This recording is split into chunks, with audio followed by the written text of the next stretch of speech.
Hey, what's up? I picked out some really solid Reddit stories for you today. While I'm working on a few things here in Minecraft, I'll read them out loud for you. But first, don't forget to like, subscribe, and hit the bell icon. It really helps a new channel like this one. Alright, let's get into the story. I used to believe in helping people climb the ladder with you, especially if they're your friends. But after what happened with Brandon, I'm done. We met in college. He was loud, funny, and completely broke, but he had charm and people liked him. We partied together, pulled all-nighters together, even got kicked out of a statistics class together once.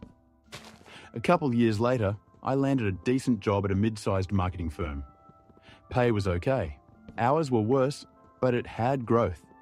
I worked my ass off, and within a year, I got promoted to team lead. Around that time, Brandon reached out.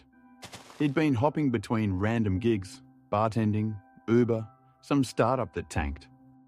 He sounded defeated. Said he wanted something more stable. Said he was ready to grow up. So, I referred him. Got him a spot as a junior analyst. Trained him myself. Told everyone, this guy's got potential. Biggest mistake of my adult life. The first month? Fine. Second month? I start noticing weird things. Like how he'd repeat my points in meetings, louder, and somehow he would get credit. Or how he'd forward my emails to upper management, pretending they were collaborative ideas. I brushed it off, thought, maybe I'm just being paranoid.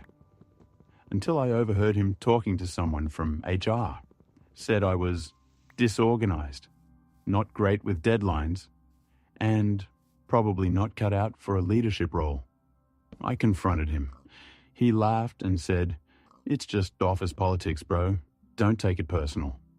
I wanted to believe it until the performance review cycle hit. Suddenly, I'm getting flagged for communication issues and lack of strategic initiative. Brandon, glowing review. Promotion recommended. What the hell? I went into overdrive. Started documenting everything. Every email, every edit he made to shared docs, every conversation. I didn't want revenge, I just wanted proof. Then came the final straw. We were pitching a major client, a 6-figure deal. I'd spent weeks building the deck, rehearsing the flow, coordinating with the creative team. The day before the meeting, I find out Brandon submitted his own version of the pitch. Behind my back. And they used it. Guess who got credit? Guess who got a raise? Yup, I lost it. I scheduled a private meeting with my director, laid out the full timeline, showed proof of manipulation, idea theft, undermining behavior, the whole mess. And they said they'd take it under consideration. 2 weeks later, Brandon gets promoted. I get reassigned to a different team, smaller projects, no client-facing work. I took the hint, I quit. Here's the kicker, though. 6 months after I left, I get a LinkedIn notification. Brandon endorsed me for teamwork. Oof. Man, that one stings. You open the door for someone, hold it wide open, and they shove you right out. But hey, I still believe in karma. And karma doesn't forget. All right, let's get into the next story. I met her on Bumble. Her name was Kayla. Profile full of books, coffee shops, hiking. No duck-face selfies, no party pics. Just quiet, pretty, grounded vibes. Our first date was one of those 5 hours and you don't notice kind of nights. She laughed at my dumb jokes, remembered small things I said, made deep eye contact. She seemed present, different.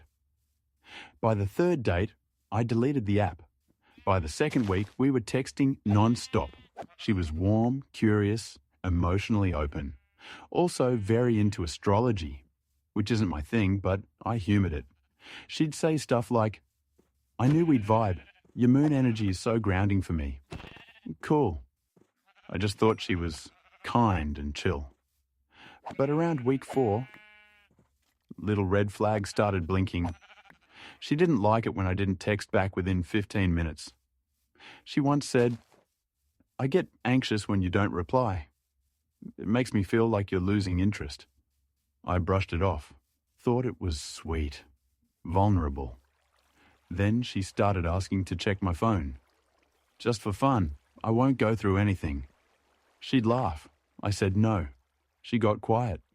She wanted to know where I was at all times. Called it wanting to feel close. Then came the night I didn't answer a FaceTime. I was in the shower. She showed up at my apartment 15 minutes later, crying. Said she had a panic attack because she thought I was ghosting her. We weren't even official yet. I started pulling back a little. Not ghosting, just slowing it down. She noticed, said I was withholding affection. I tried to explain, told her I really liked her, but needed space sometimes. She said, dead serious, "If you ever leave, I'll make sure you never forget me." She smiled after she said it, but it didn't feel like a joke. I started getting anxiety any time my phone buzzed. She'd send 10 messages in a row.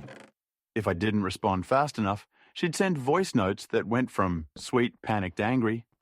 Then she posted a photo of me, sleeping, on her story. I never gave her permission to take it. Caption was, "My future husband has no idea how much I love him." That same week she told me, "I went past your building last night just to feel close." I was done. I called it off gently, said I wasn't ready, that I needed space. She nodded, quietly, too quietly. 3 days later, someone slashed my car tires. No proof. But she texted me later. Sometimes the universe makes things inconvenient, so we stop running from ourselves. Then she posted a story that said, "Some people mistake trauma for love. That's on them." I blocked her on everything. Weeks go by. No word. Then I get a package. No name. No return address. Inside, a book I once mentioned liking, with a sticky note that said, "You said this helped you feel less alone. Hope it still does." No threats, nothing crazy, but I still changed the locks. This isn't just drama. It's like slowly getting wrapped in a web without even noticing. The scariest part? It all started so sweet. Just a simple, "I really like you." And then it turns into fear. If something feels off, it is off. Always trust your gut, folks. All right, story number 3. I hadn't been back to that house in over 10 years. Even when Grandma passed away 3 weeks ago, I wasn't in a hurry. No one else volunteered to clean out the place, though. So eventually, the job landed on me. The drive out to the countryside was long, grey, and quiet. August heat pressed against the windows. Cell signal faded somewhere past the last gas station, and my playlist died halfway through. Just me, trees, and silence. The house was exactly how I remembered it, but smaller somehow. Maybe because it used to feel like magic when I was a kid. Now it was just still, almost staged, like a museum. Every photo frame hung exactly the same. Her clock still ticked in that weird, offbeat rhythm, like it was skipping every 3rd second. I unlocked the front door with the key my mum had mailed me and stepped into the stale, dusty air. Same floral rug, same faded sofa, same smell, lavender and old books. I took a deep breath and got to work. Most of it was straightforward. Old dishes, stacks of Reader's Digest, doilies, 1,000 pens, none of which worked. I moved through each room slowly, boxing things, tossing others, trying not to think too hard. Except one door was still locked. The hallway closet, the one across from her bedroom. I knew that door. As a kid, I'd asked her 100 times what was in there. "Just old junk," she'd say. "Nothing you need to see." She never opened it, never even looked at it. I figured maybe it had cleaning supplies or coats or something. But when I tried the knob, it didn't budge. Still locked, even now. No key in sight. That was the first time I felt it. That weird weight. Not fear exactly, just something heavy in the air. Like the room was holding its breath. I shook it off and went back to boxing up books. But I swear, the whole rest of that day, I felt like someone was standing just outside my line of vision. Watching, waiting. That night, I slept on the old pull-out couch. And somewhere around 3 a.m., I heard something move behind the locked door. Not loudly, just one soft sound, like a box being pushed across the floor. Or maybe a footstep. The next morning, I tried to tell myself I'd imagined the sound. Old houses creak, wood settles, pipes move. But I didn't sleep after that. I just laid there, eyes wide open, staring at the ceiling, waiting for another sound. Nothing came. Just silence and the occasional tick-tick-tick of that broken clock in the hallway. After breakfast, instant coffee and a bruised banana I found in her fridge, I decided to check the shed out back. If there was a spare key to that locked door, maybe it was stashed out there. The shed was exactly how I remembered. Dusty, dark, full of spiderwebs and the smell of rust. Boxes of nails, gardening gloves, weird tools I couldn't name. And on the top shelf, a metal tin with 3 keys inside. 2 were obvious, garage and back door. The third, smaller, older. I walked straight back inside and tried it on the locked door. Click. The sound of the latch turning made my stomach tighten. I don't know why. But I didn't open it, not right then. I told myself I wanted to finish cleaning first. But the truth? I was scared of what might be behind it. Instead, I opened windows, aired out the kitchen, made a dent in the attic, where I found more old junk and a single envelope addressed to R. Just the letter, R. It wasn't sealed. Inside was a photo, black and white, a family picture. My grandmother, much younger, a man beside her I didn't recognize, and in her arms, a baby, not my mom, a boy. The back of the photo just said, 1963, Rick's first birthday. Rick, Uncle Rick. He was never really talked about in our family. Some story about him running off in the 80s, getting into trouble. No one ever really explained why he and Grandma stopped talking. I hadn't seen him since I was maybe 7. I shoved the photo back into the envelope and left it in the attic. That evening, I walked into town to grab dinner and clear my head. It was about 1.5 miles. Quiet roads, warm breeze, that same eerie stillness that had been following me since I arrived. The local diner was still open. Same waitress from 10 years ago. Still remembered my name. That small town memory. She asked what brought me back, and I told her, Grandma's house, cleaning it out. She got quiet, then leaned in and said, "Don't open the room." I blinked. "What?" "The door at the end of the hall. You know which one. Your grandma kept that shut for a reason." My throat went dry. "You've been in the house?" She shook her head. "Nope, never needed to. But she used to come in here sometimes, just to sit, and I'd ask her why she looked so tired, and she'd say, 'Some doors ain't meant to be opened, even when you got the key.' Then she just walked off to grab someone's check.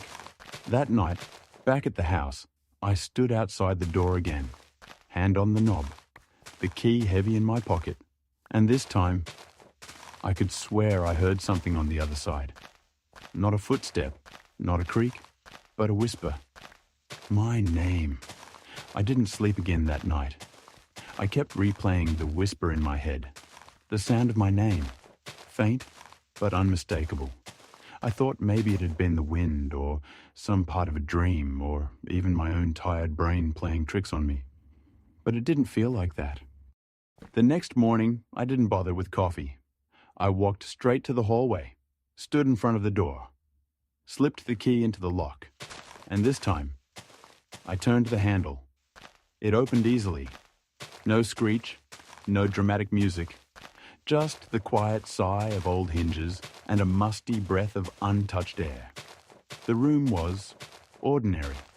A narrow bed, a dresser, a desk, lace curtains half faded by sunlight. A child's room, clearly frozen in time, but not a modern child. The toys were from another era. Wooden blocks, an old stuffed dog, yellowing books with crumbling spines. There was even a tiny pair of shoes by the bed, black leather, barely worn. Everything in the room was too neat, too untouched, like a museum exhibit. I stepped in slowly. The floor creaked under my weight. On the dresser there were photos, not framed, just scattered, mostly of a boy, maybe 5 or 6 years old.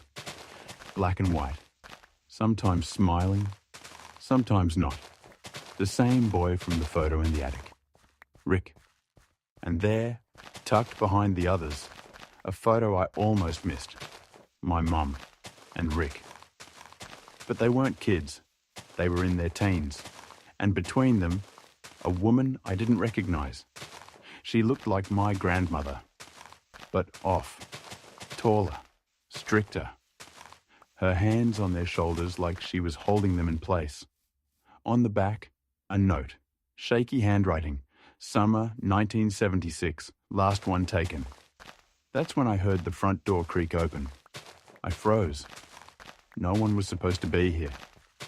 Footsteps, heavy, slow, crossed the floorboards toward the hallway. Then I heard a voice I hadn't heard in years. Low, dry, a little bitter. Still smells like lavender. I stepped out of the room and saw him, standing there in the hallway. Uncle Rick, older, gaunt, eyes sunken, face pale, but still recognizable. He looked at me like he was seeing a ghost. "You opened it," he said. I nodded, throat dry. He walked past me without another word and entered the room. Stood still in the center, like someone returning to a place they swore they'd forget. "This was mine," he said, "before she locked it." "Why did she lock it?" I asked. He didn't answer at first. Then he picked up the photo of the woman with her hands on their shoulders, stared at it for a long time. "She wasn't our mother," he said quietly. "Not really." I stared at him. "What?" "She raised us, controlled us. Grandma wasn't what she seemed.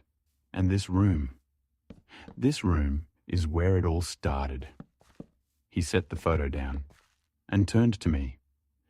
"There's a lot you don't know, and I'm not sure you want to." I followed Rick back into the room. He sat on the edge of the small bed, like he'd done it 1,000 times before. He didn't look at me, just stared at the dresser like it might talk back. "She called me Ah because she didn't want to use my real name," he finally said. "Not after what happened." "What happened?" I asked. Rick ran a hand down his face. "I tried to run away when I was 11. She caught me, locked me in here for 3 days." My stomach twisted. He nodded slowly. "No food, no water the first day. She said I had to learn obedience.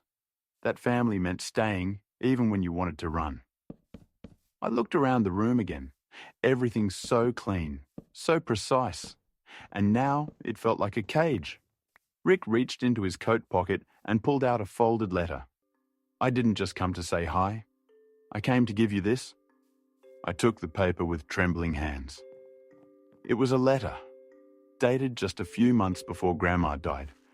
"To whoever finds this. If you're reading this, you've opened the room. I'm sorry. I kept too much hidden. I thought it would protect you. But silence rots, just like anything else. Rick was never the problem. I was. He reminded me too much of him. And that scared me. Forgiveness is hard. Please don't judge him for what I did." I looked up. Rick was still staring at the dresser. "She never said that to me," he whispered. "I'm sorry," I said. "You didn't deserve any of this."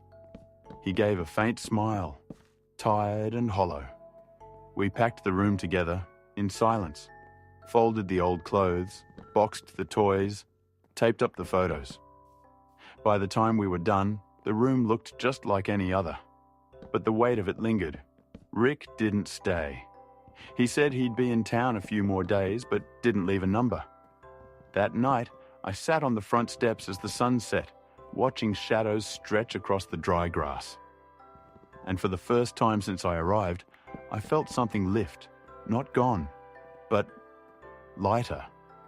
We like to believe that houses forget, that walls don't hold memories, but they do. They remember. Especially the ones that were never supposed to be spoken out loud. When I finally left the next day, I locked the room behind me. But this time, I kept the key. Damn. That was heavy. I don't even know what to say. This isn't just family drama. It's trauma buried so deep, it haunted a whole house. And Rick, man, he didn't need to open that door. He needed to be heard. All right, let's get into the final story.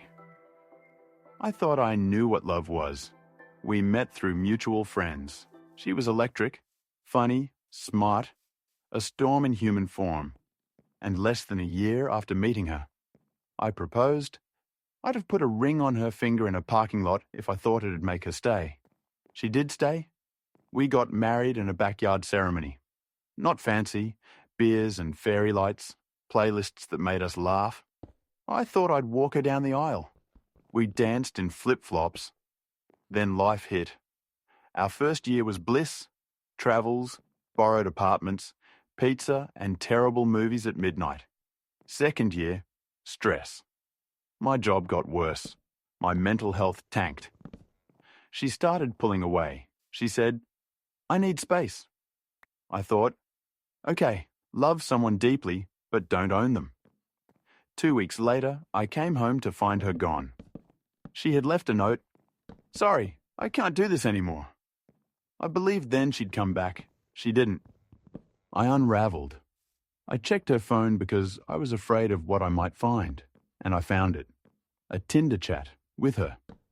She had disappeared physically, but she was around emotionally, talking, laughing, planning. I confronted her when she came back after 2 days. She says, "It was empty here. You were gone. I needed to feel something again." I tried to stay calm, said, "If you needed space, we could have talked. I would have understood." She laughed. "You think you could save me with your talk therapy bullshit?" I fractured. She came back with bags a weekend later. I helped unpack. We went silent for months. She stayed on the couch. She barely slept, barely ate. She drew, she wrote, she burned paper in our fireplace. One evening, she hands me a folded page from a notebook. Inside, scribbles, lines, love poems, lyrics, all crossed out. And at the bottom, "He loved me so much that I died a little." I read it, silent. She says, "That's what love is." Then she walked out again. This time, I read the legal papers. Divorce filed. 6 months of hell. Legal fees, hate. Therapy that felt like digging my own grave. I remained bitter. I hated her for months, wanted to hurt her back. Then one night, I ran her name, read it, and found it. An anonymous post. She was grieving. About him. About what she lost. She wrote, "He tried so hard to save me when someone else broke me first. I realized then I was just the last man who cared. I reached out. No response. But I changed. I realized love can be rescue and destruction, both at the same time. That hits like a truck. What started out like a fairy tale ended in ashes, but sometimes loving someone means learning how to let go." Okay, that was the last story for today. Drop a comment if something hit you. Leave a like, and don't forget to subscribe. See you in the next episode. Take care.